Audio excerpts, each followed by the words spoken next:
안녕하십니까. 정민식 목사입니다. 코로나와 관련된 우리 부목사들의 줌이라는 주제로 강의를 시작하려고 합니다. 여러분들이 믿기지 않으시겠지만 제가 석사입니다. 전 기독교 문화를 전공했고요. 오늘 코로나 사태를 기독교 문화적 관점에서 한번 여러분들과 이야기 나눠보고 제가 전달해드리는 시간이 되면 좋을 것 같습니다. 그럼 이제 시작하도록 하겠습니다. 네가 왜 거기서 나와? 이 노래 한 번쯤 들어보셨죠? 네가 왜 거기서 나와? 바로 2018년도에 싱글 앨범으로 발매됐던 노래인데요. 지금 현재 한창 유행하고 있는 미스터 트롯 다들 아실 겁니다. 그렇죠? 집사님, 권사님들 댁에서 많이 보고 계신 거 알고 있습니다. 미스터 트롯에서 준우승을 했던 영탁이라는 가수가 불렀던 노래예요. 네가 왜 거기서 나와? 네가 왜 거기서 나와? 이렇게 하는 노래죠. 죄송합니다. 네가 왜 거기서 나와? 이 노래의 내용이 무엇인가면요, 이 영탁이라는 가수가 실제 자기가 겪은 일이래요. 자기가 어느 날 여자친구랑 통화를 했는데 여자친구가 몸이 아프다고 하는 거예요. 그래서 네가 아프니까 집에서 쉬어라 라고 말을 했는데, 우연치 않게 강남의 한 클럽을 지나가다가 거기서 나온 여자친구를 발견하게 된 거죠. 그때 이 영탁이라는 가수가 여자친구한테 했던 말입니다. 네가 왜 거기서 나와? 참 재밌는 노래예요. 가사를 들어보면은 참 빵빵 터집니다. 전 이 노래를 처음 듣고 참 재밌게 웃었었는데, 이 노래를 보면은 네가 왜 거기서 나와? 라는 이 말에서 알 수 있듯이 의외의 장소에서 거기에 있지 않아야 될 사람이 그곳에 나타났을 때 날리는 대사란 말입니다. 우리가 이런 말을 살면서 종종 듣고는 해요. 그렇지 않습니까? 여러분들도 종종 살아가다 보면은 우연찮게 누구를 어딘가에서 만났어요. 그러면은 사람들이 여러분들한테 그렇게 말을 하죠. 네가 여기 웬일이야? 너 여기서 왜 나와? 넌 여기 무슨 일로 왔어? 라고 말을 한다는 겁니다. 그것은 보통은 의외의 장소에서 이 사람을 여기서 만나기는 조금 힘들다고 느껴지는데, 거기에서 그 사람을 만났을 때 너 여기 웬일이야? 네가 왜 거기서 나와? 라고 말을 한다는 거예요. 이 말이 주는 의미는 무엇입니까? 이 공간과 장소라는 것이 하나의 정체성을 드러내준다는 거예요. 그렇지 않습니까? 제가 교회에서 예배를 마치고 교회 문을 나갑니다. 그런데 저를 교회 앞에서 마주치신 권사님 집사님들이 저한테 그렇게 말씀하시진 않으실 거 아니에요. 목사님 여기서 왜 나오세요? 그렇죠? 근데 예를 들어서 제가 갑자기 서원시장에 있는 한 노래방에서 노래를 부르다가 나왔어요. 그러면 저를 마주치신 집사님, 권사님들께서 저한테 뭐라고 말씀하실 겁니까? 목사님 거기서 왜 나오세요? 라고 얘기를 하시겠죠?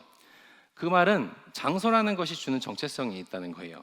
우리가 어디에 머무르냐에 따라서 그 사람의 정체성을 대변해 준다는 말이죠. 장소의 사람들은 애착을 갖고 장소의 사람들은 유대감을 갖기 시작합니다. 장소와 장소 상실이라는 책의 저자 에드워드 렐프라는 사람이 이렇게 얘기를 했대요. 장소에 애착을 갖게 되고 그러다 보면 그 장소에 깊은 유대를 가지게 된다. 이것은 인간의 중요한 욕구이다 라고 말을 했다는 거예요. 장소에 애착을 가지게 되다 보면 그 장소에 유대감을 품게 된다는 거죠. 인간의 기본적인 욕구라는 말이에요. 장소와 정체성, 정체성과 장소가 갖는 상관관계가 있다는 말이에요. 그렇죠? 코로나가 터졌습니다. 여러분들, 코로나가 터지고 나니까 어때요? 교회에 모지를 못하고 계시죠? 코로나가 터지니까 사람들이 모이기를 두려워하고 이 코로나라는 문화 속에서 많은 것들이 변하고 있어요. 교회의 문화조차 변하고 있다는 말입니다. 이 교회라는 공간 속에 우리가 더 이상 모일 수가 없는 그러한 초유의 사태가 벌어졌어요. 그렇다면 물을게요. 여러분들은 크리스찬으로서의 정체성을 살아가시는 분들, 교회가 익숙하신 분들이죠. 그런데 여러분은 일주일의 삶 속에서 어느 장소에 가장 오랫동안 머물러 계셨습니까? 여러분이 가장 오랫동안 계셨던 장소는 어디예요? 여러분들 어디에 가장 오래 머물러 계셨습니까? 한번 질문을 해볼게요. 집, 직장 빼고 나머지 공간 여러분들이 한번 머릿속에 떠올려 보시기 바랍니다. 카페입니까? 노래방이에요? 포장마차입니까? 식당이에요? 등등등. 그러면은 이 공간에 내가 오래 머물렀다고 말씀하신 여러분들에게 그렇게 여쭤보고 싶습니다. 여러분들 왜 거기서 나오십니까? 왜 거기 계세요? 공간은 문화를 담아요. 공간은 문화를 포함한다는 얘기예요. 공간 속에 사람들은 많은 문화를 담아낸다는 이야기입니다. 사람들은 공간 속에서 많은 이야기들을 만들어가요. 언어들을 생산적으로 구성해낸다는 거죠. 이것은 이러한 문화와 공간에 대한 통찰은 기독교와 문화에도 동일하게 적용이 됩니다. 교회 안에는 나름대로의 문화가 있고 우리들이 만들어낸 수만 가지 이야기들이 있다는 얘기죠. 그렇죠? 공간 속에서 우리는 문화를 만들어내고 그런 문화들은 힘을 갖게 마련이에요. 공간이 담아내고 있는 힘이에요. 이것을 권력이라고까지 말하는 사람들도 있는데 공간은 나름대로의 문화를 만들어내고 거기에는 힘을 담고 있다는 얘기예요. 무슨 말인지 잘 모르겠어요?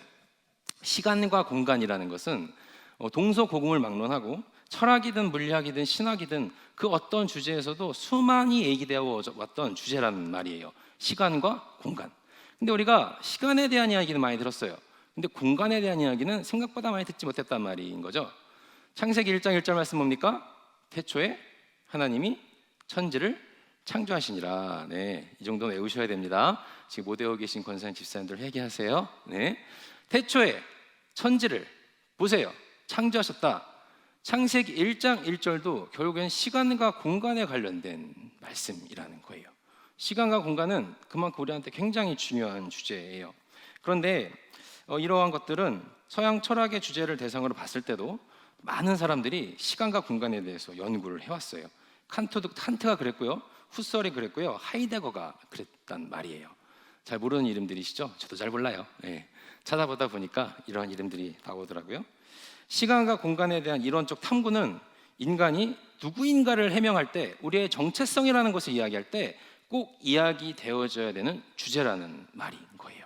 시간과 공간은 그만큼 중요하다는 거죠. 그런데 우리는 시간에 대한 이야기는 많이 듣지만 공간에 대한 얘기는 많이 듣지 못했어요.